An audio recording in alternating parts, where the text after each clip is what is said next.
1 ja start. Kerget jalga teile kõigile, ilusat jõulu- ja jooksuaega ja aitäh veel kord kõigile osavõtjatele.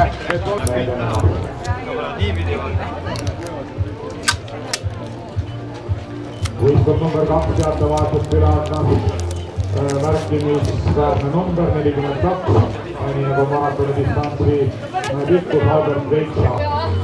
Ja Taavi on tulemas võistkond number 62 on vahetamas. Võistkond number 62 vaatame naistest numbri 79 Kaidi Vainumaa minemas järjekordse ringile. Võistkond number 12 kolmanda vahetuse 5 võistkond number 5. No siin väga pikkune ja jõuluvanade mistikesi. Jõulu siis erinevad üritused on käimas ka Eesti Vabarahu muuseumis. Tänasel eilsel päeval möödunud nädalavahetusel, mis on spordikeskuses jõululaa. Võistkond number 84 vahetab. Ja võistkond number 44, Oll on täna siin 2 etappi kübeldanud või kellele antakse, selle tuleb teha, nii et Raul Olle on võistkonna number 44.